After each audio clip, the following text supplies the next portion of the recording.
보니까 뭐 1번이 제일 많은 건 너무나 당연하죠. 그리고 2번과 3번도 은근히 많으셨어요. 뭐 1, 2, 3도 많고.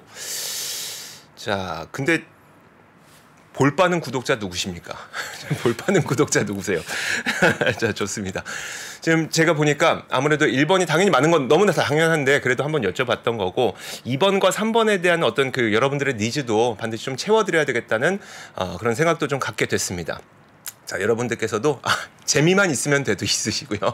자, 여러분들께서도 의견 계속 올려주세요. 제가 계속 보고 있도록 하겠습니다. 자, 그러면 1부부터 한번 시작해 보도록 하죠. 자, 글로벌 라이브가 이제 이번 주부터 크게 개편을 했잖아요.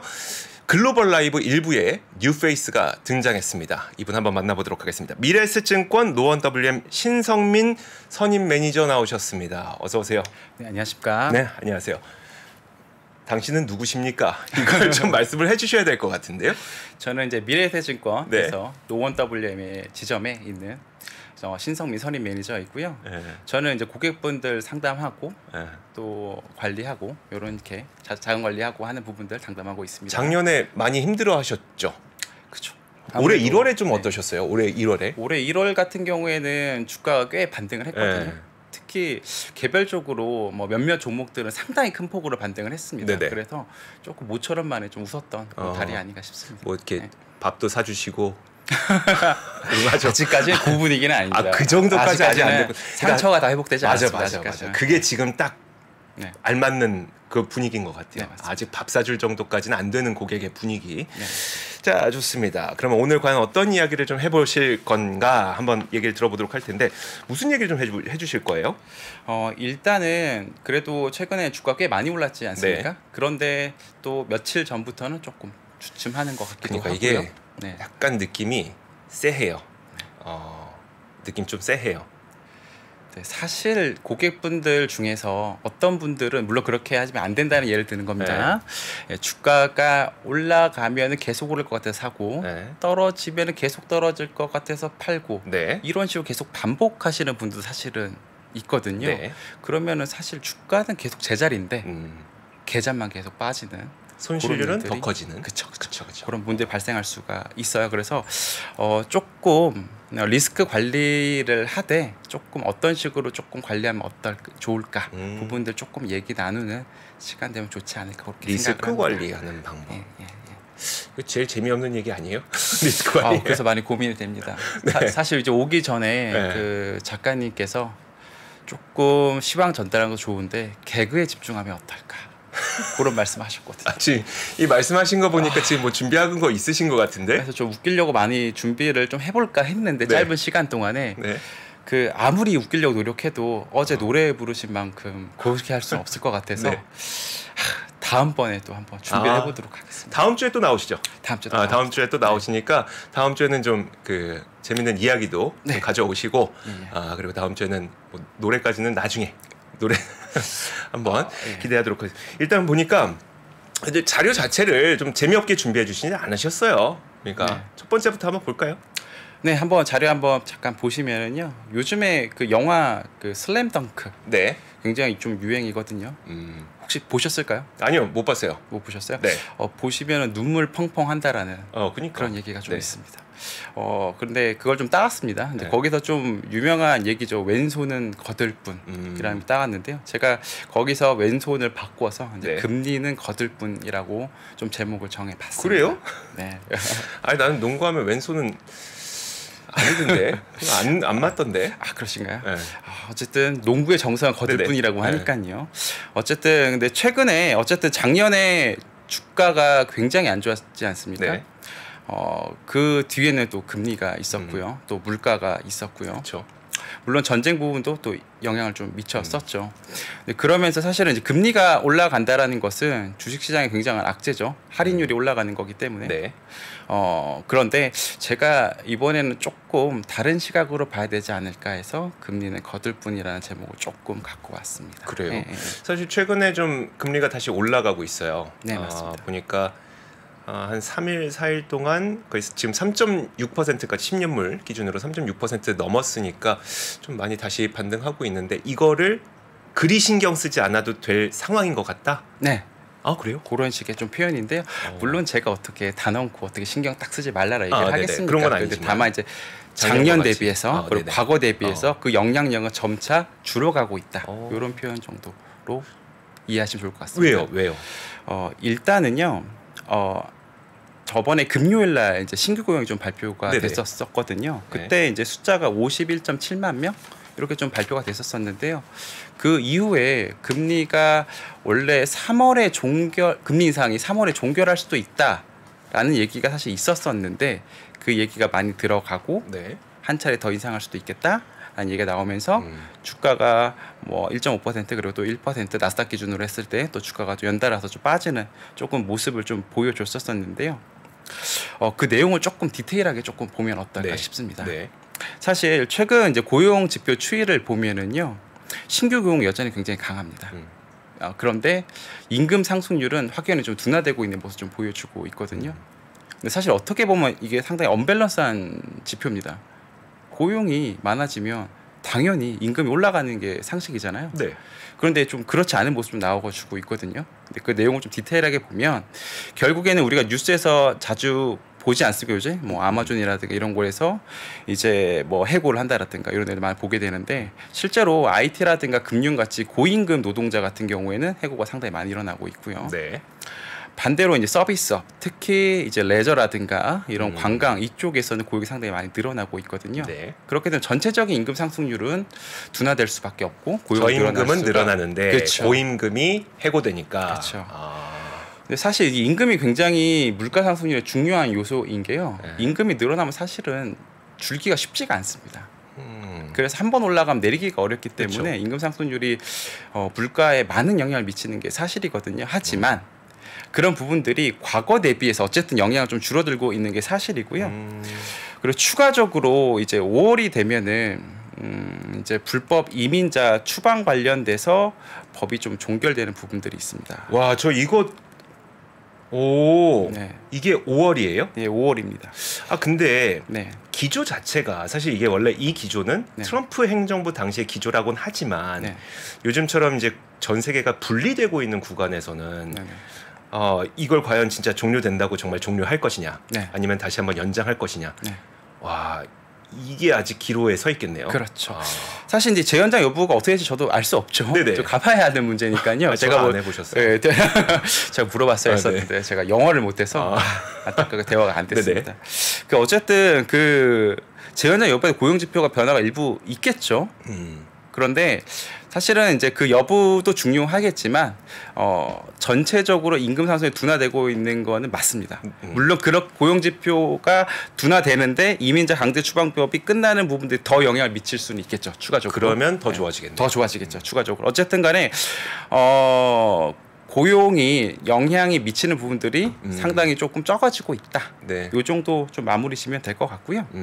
그리고 최근의 움직임을 보면 결국에는 금리 전망 관련돼서 25bp 그러니까 0.25% 정도 조금 상향 조정될 때마다 나스닥 지수가 대충 3% 어느 정도 좀 조정을 받긴 하더라고요. 그래서 이번에도 좀 비슷한 수준으로 좀 조정을 받긴 했습니다. 이게. 그래서 그 부분 좀 참고 삼아 아시면 될 것 같고 무조건 뭘 그런 건 아니겠지만 최근까지는 좀 그런 움직임 보여줬다 보시면 될 것 같습니다. 그래서 사실 고용에 대한 민감도가 시장에서 좀 떨어져야 될 것 같아요. 안 그러면 이제 계속 고용 때문에 물론 고용이 지금 제일 중요한 그 팩터기 때문에 고용을 보고 지금 시장 자체가 좀 움직이고 있는 상황이긴 한데 이게 떨어질 때까지 우리가 흔히 그렇게 얘기하죠. 그러니까 우리가 많이 보던 지표를 어느 순간부터 좀 안 보기 시작하는 때가 있어요.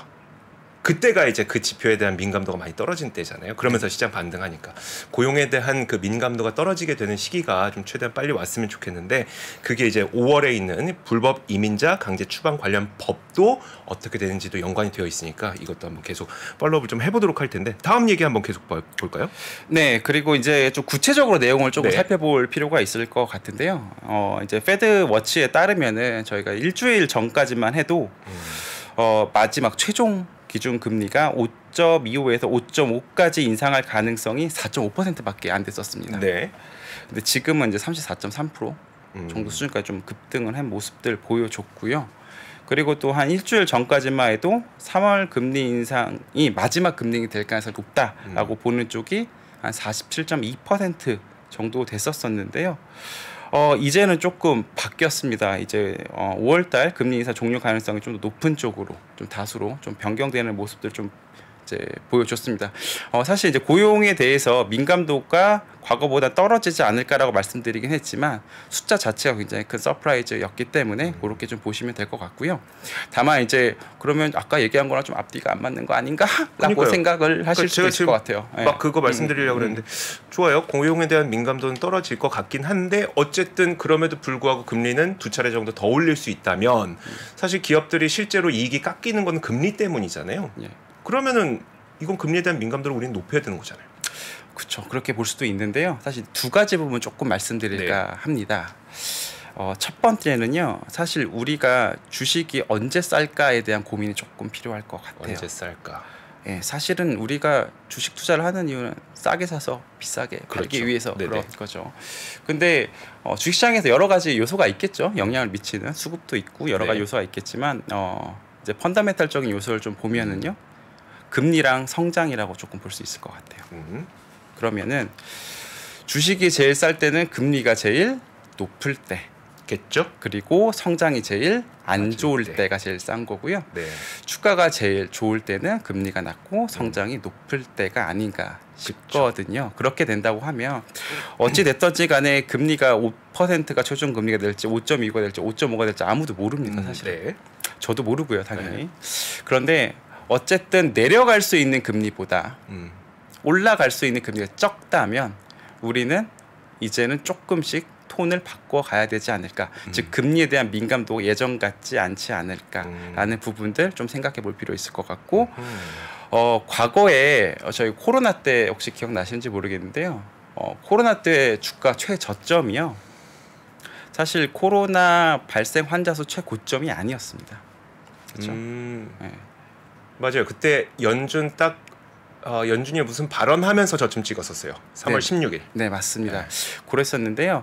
제가 이제 드리고 싶은 말씀은 결국에는 가장 악화됐을 때까지 물론 기다리는 것도 방법이 될 수 있겠지만 사실 저점은 정확하게 날 수는 없습니다.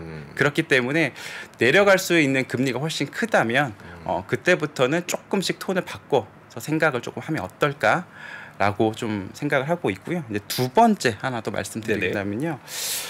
사실 요즘에 예금 금리 혹시 보셨는지 모르겠어요. 금리가 좀 많이 내려왔거든요. 최근엔 좀 안 봤다. 제가 한두 달 전까지 봤는데 최근에 좀 내려왔어요? 많이 내려왔습니다.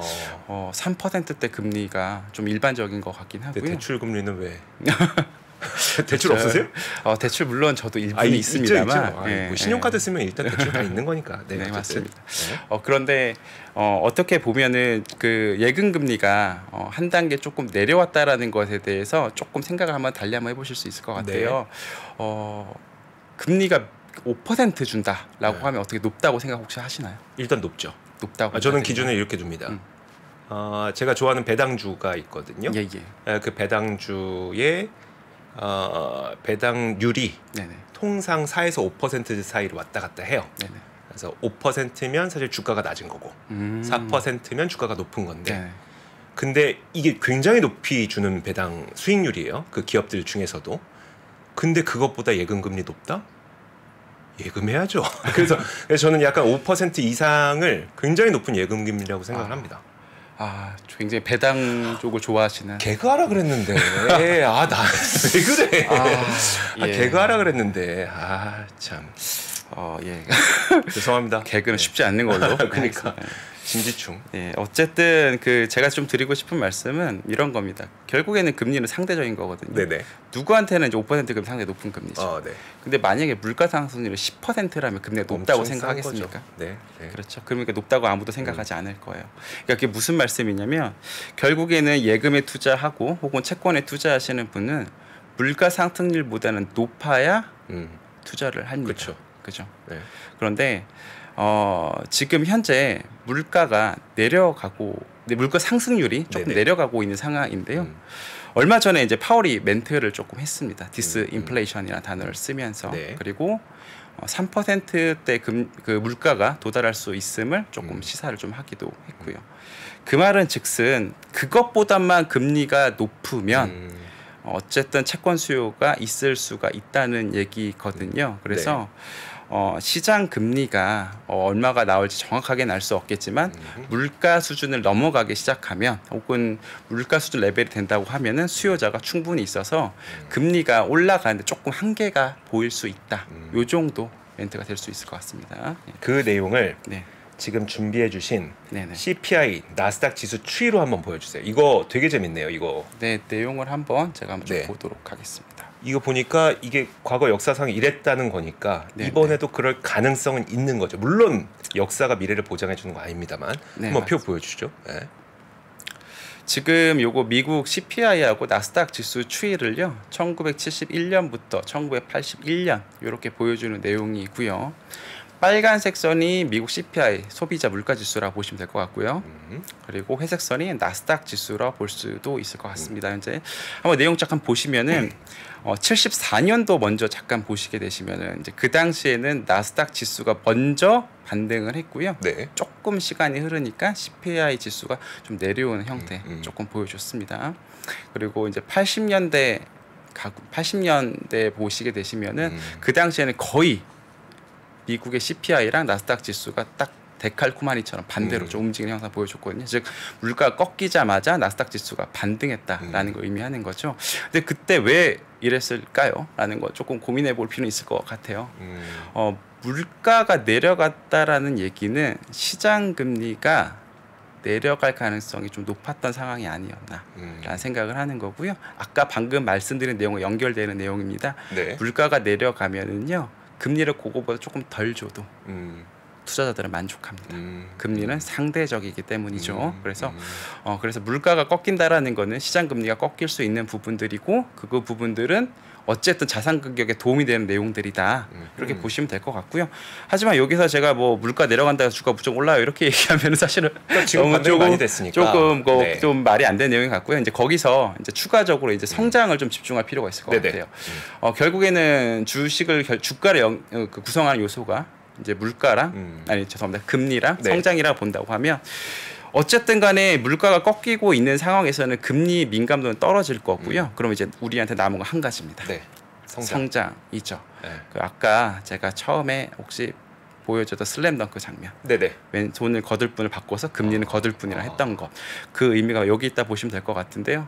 이제는 금리는 거들고 성장이 주력이다. 이렇게 조금 이해하시면 어떨까 싶습니다.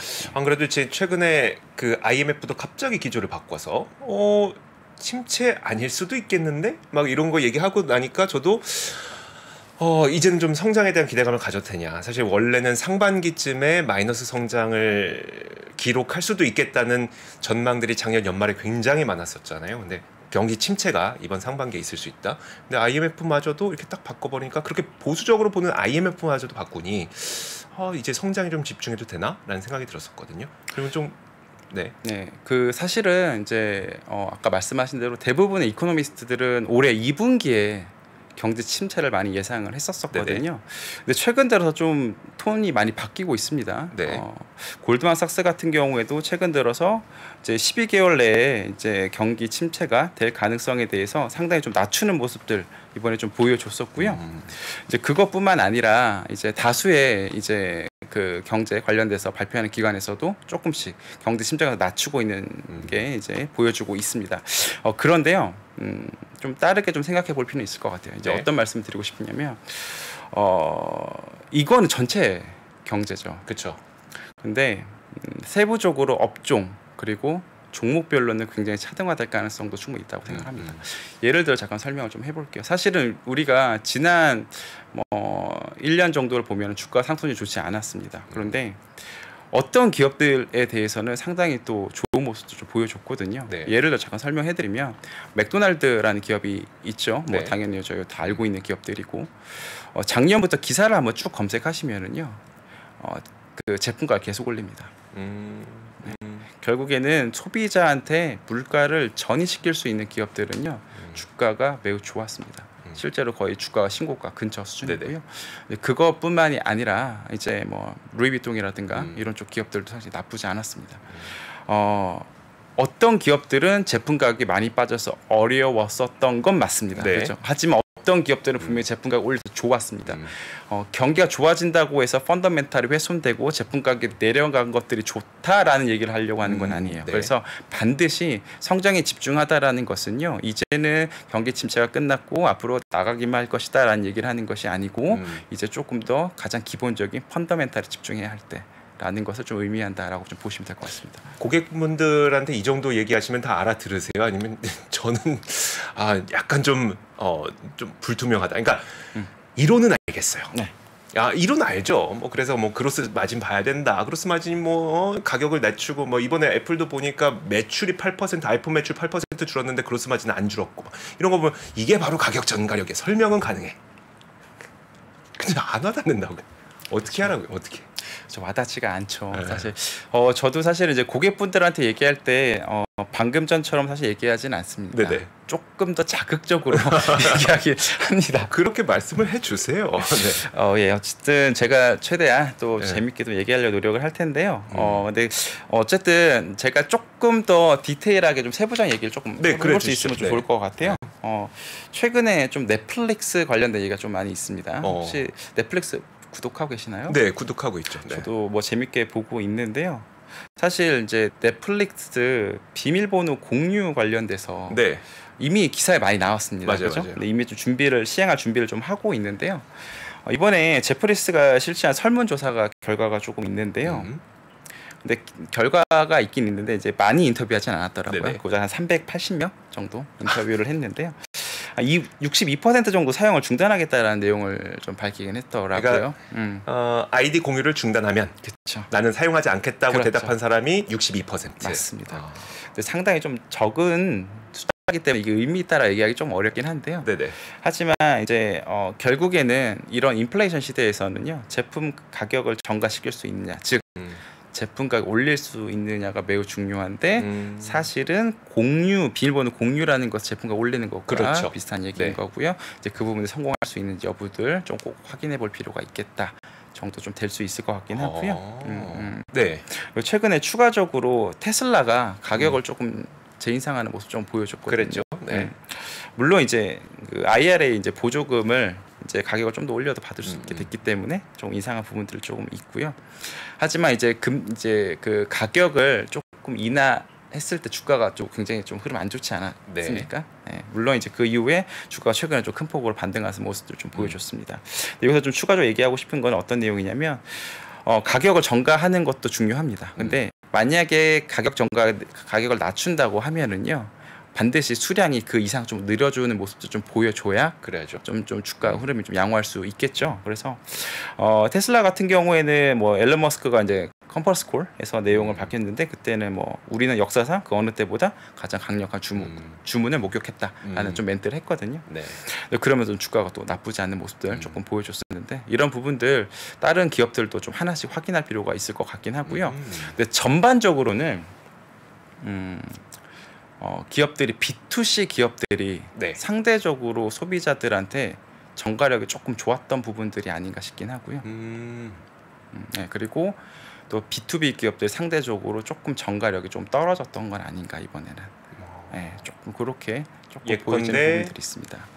아마존의 그 AWS의 경우에는 사실 이번에 그게 증명이 된 거잖아요. 기업들이 이제 비용 절감한다고 클라우드 비용을 좀 줄인 거죠. 어떻게 보면. 그러다 보니까 AWS의 성장률이 좀 둔화됐던 거고 이런 것들이 B2B에서는 약간 약화됐었는데 B2C는 오히려 괜찮았던 것 같다. 네, 맞습니다. 그래서 조금 전가력을 할 수 있는 기업들을 조금 분류를 하면은요, 또 거기서도 투자에 좀 힌트를 얻을 수 있지 않을까라고 좀 생각이 들긴 하고요.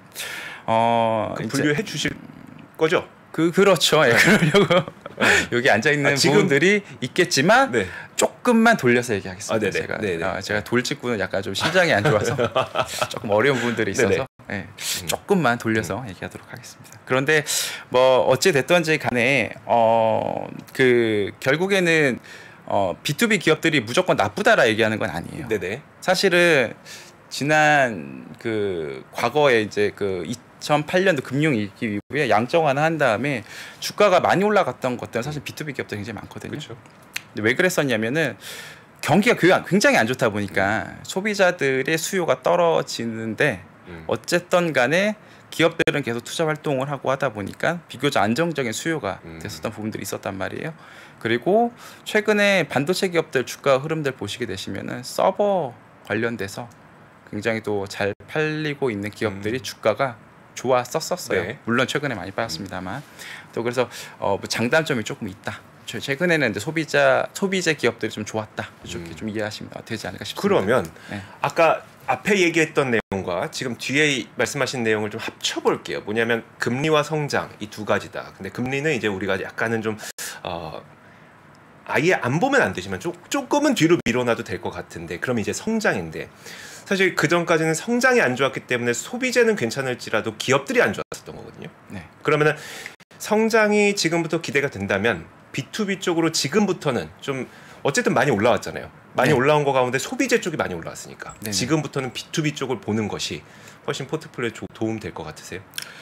일정 부분은 이제 필요하다고 생각을 합니다. 그런데 이렇게 좀 생각을 한번 해볼게요. 좀 어떻게 보면 제가 어디까지 진지하게 얘기해야 되는지 잘 몰라서 조금 마지막으로 조금 네. 어려운 얘기 한다라는 좀 네. 생각으로 조금 어려운 얘기를 하면은요. 네.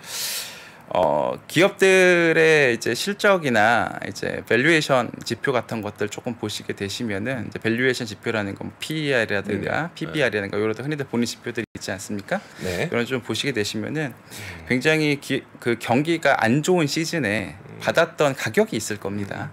그런데 지금 가격이 뭐 그 정도 수준하고 크게 다르지 않거나 뭐 어쨌든 그거보다 이하라고 한다고 하면은 어쨌든 경기가 안 좋은 게 반영이 됐다고 얘기할 수도 있지 않습니까? 네. 만약에 금리가 정상화된다고 하면은 네. 그렇죠? 그러면은 그런 기업들은 시간이 지났을 때 언젠가 또 올라올 수 있는 부분들이 있을 거고요. 그런 기업들 위주로 조금 보시면 어떨까라고 좀 생각이 들긴 합니다. 네. 조금 오늘 네. 약간 지금 시간은 좀 많이 되긴 했는데 다음에 조금 더 분명하게 말씀해 주세요. 네, 알겠습니다. 의미는 알겠어요. 의미는 알겠는데 이게 딱 이제 제가 듣는데 확 와닿는 그런 느낌은 아니기 때문에 다음번에 조금 더 좀 구체적으로 말씀을 해주시길 부탁드리겠습니다. 자, 일단 오늘 말씀하셨던 것 가운데 이제 가장 중요했던 거는 일단 금리에 대한 민감도 많이 낮아졌다. 이제 상승에 대한 기대감을 조금 더 가져도 되겠지만 물론 거기서 이제 선별을 해야 되고 그 선별 가운데 가격 전가를 잘했던 것들이 바로 소비재 기업들이기 때문에 가격 전가를 잘한 소비재 기업들로 찾아봐라. 이 정도로.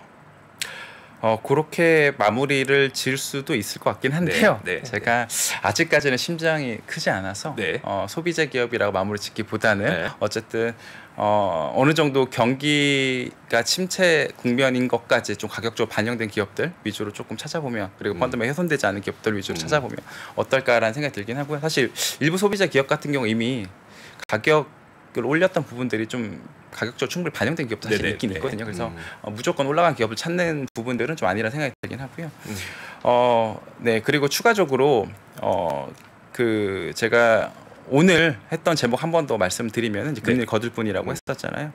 사실 고객분들 찾아보면은 금리 관련된 이슈 나올 때마다 막 손절하고 매도하고 그리고 또 금리 관련된 이슈가 또 좋아지면 또 사고 막 이렇게 반복하시는 분들이 있어요.